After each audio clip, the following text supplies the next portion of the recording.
Okay guys, I'm going to finish doing this resin and then I will upload this portion so you can see this is exactly where we left off on the live, and I am just going to continue to drizzle this on the canvas and then bring it to the sides.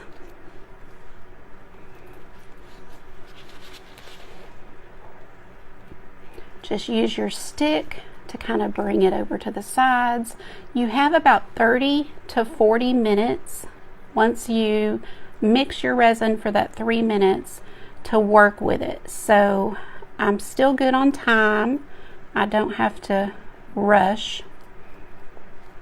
So see how I'm just bringing it to the edges, but I'm not going over the edges. Just bringing it all the way to the edge.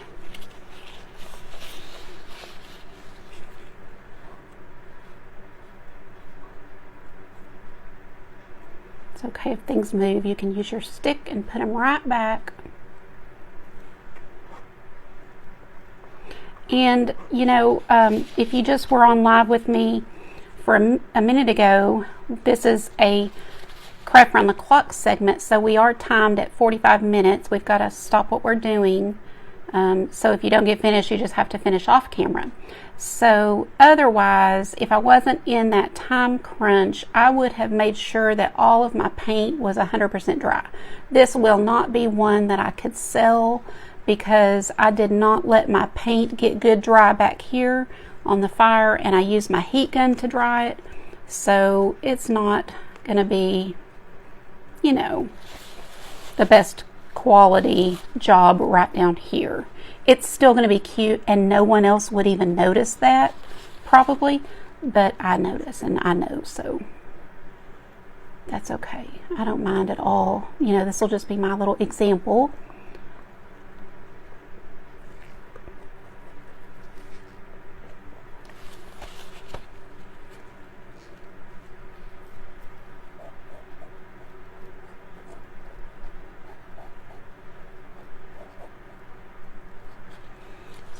If you see that your canvas has a lot of the resin on it, you can just use your stick to kind of pull it down to a place that doesn't have enough and just spread it out somewhere else. So it's kind of a nice way to get the most use out of your resin. There's no reason that it needs to pool and get really thick unless you just want that and you like that look. That's okay, you know, but I prefer to have just a nice thin coat so that it is it's very shiny and it looks good, but I'm not overusing my resin.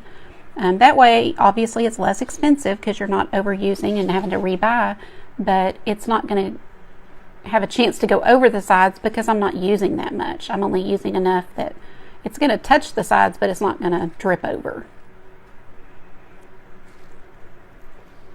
Oh, I hope y'all can see. I forgot I got the camera up there. So I will take my stick, see, and just turn that little piece over.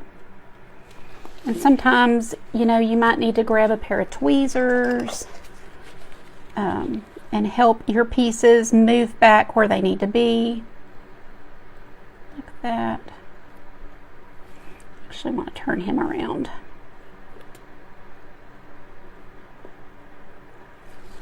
I really enjoy placing the pieces where I want them. It just gives a really cool look for designs like this. So I'm kind of placing them with the little tips pointing up to kind of represent fire, but that's not necessary. You can just dump your pieces and go. You don't have to place them carefully if you don't want to.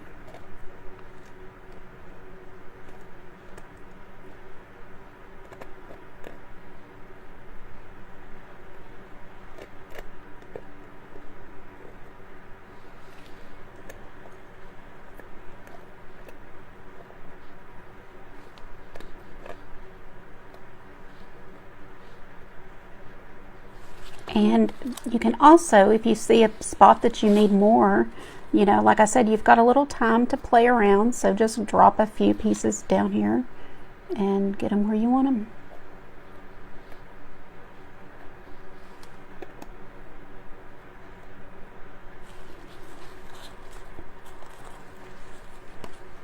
your glass, if you're using reflective glass like this, one side will be almost mirrored looking, and then the other side is just clear.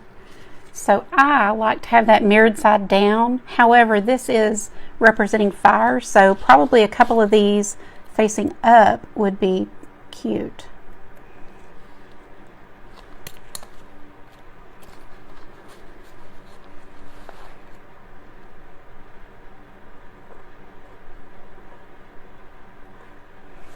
Well, sometimes you need to see, kind of work together and to get it to flip over.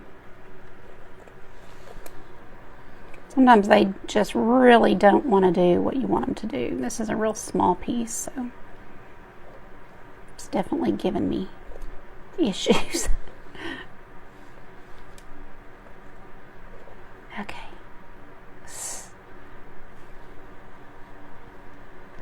It's like a disobedient toddler. But guess what? Mom wins.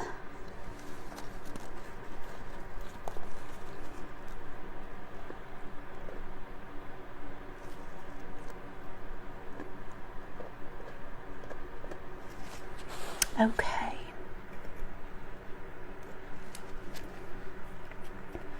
Now, let's just be sure we've come to the edge with all of this.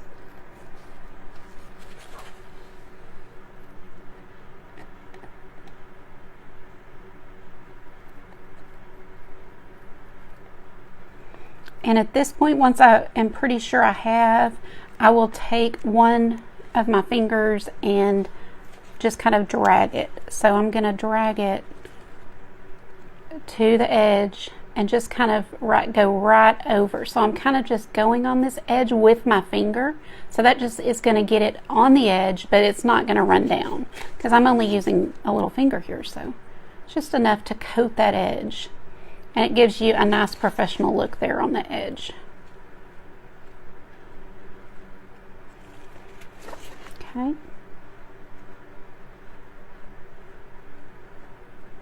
And this will be a shelf sitter, I'm sure, so you want to be sure that your no glass is coming off the side here, or it wouldn't sit flat. And so I am going to kind of play again and get some of these to come down to the bottom.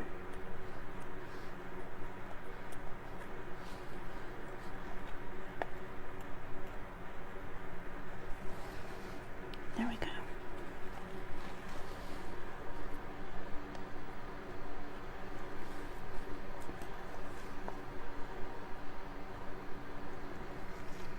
So I'm using the shiny side or the mirrored side up on some of these pieces. Since we're doing fire, I think that's a cool look. Maybe one more right there.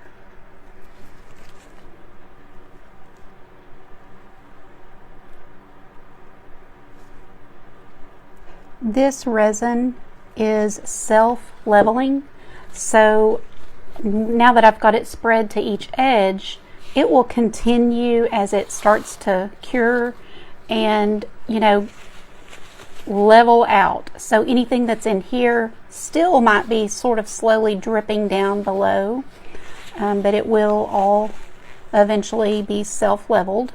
It does obviously need to be on a level surface, so be sure you have a level that you can check. If you don't own a level, then your phone has an app, I'm sure, that you can download and use as a level, and that is a huge piece of this, is it's got to be stored on a level surface, so that, you know, the paint can, or the resin can be even. You don't want it like this, even just a slightly higher on one side, your resin will pull on the other.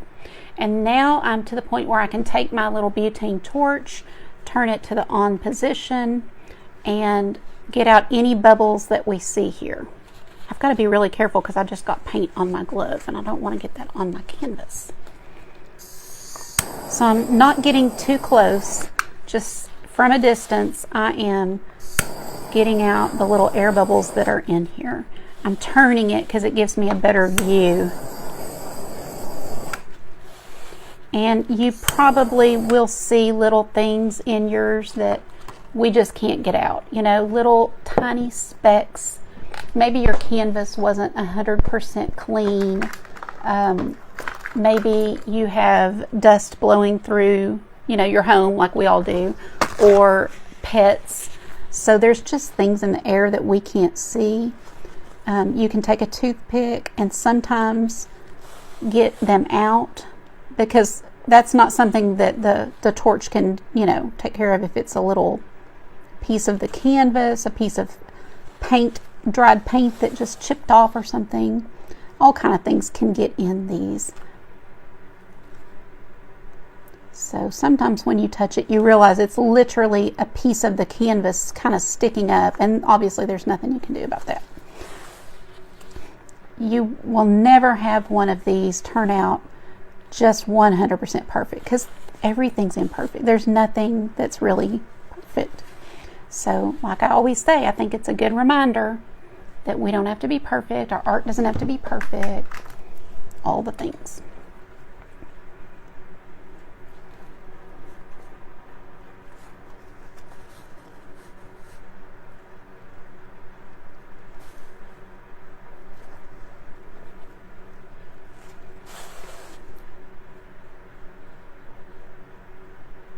So since I'm kind of messing with it a little bit here, I will torch it again.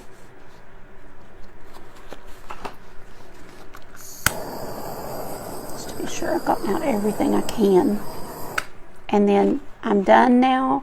I will put this, I have a shelf over here I use, and I will set this on top of something level. So it sits, for me, it sits on top of a couple of jars, not these, but some other jars, so I'll have it sitting up. And it is a level surface. And in the morning, I'll come in here and hold it from down here. I won't put my hand on it. If I was going to touch it, I would definitely want a gloved hand, because it will not be 100% cured yet in the morning. But I'll take it in the morning and I'll take a picture of it, because it will be dry. And technically, I can still touch it and it won't ruin it, but I don't want any chances. I don't want fingerprints or anything like that. So I just usually let it fully dry and then take my pictures, but it will be really pretty. So thank you guys for watching, and if this is part 2, you're only seeing part 2, you can watch how we painted this in part 1.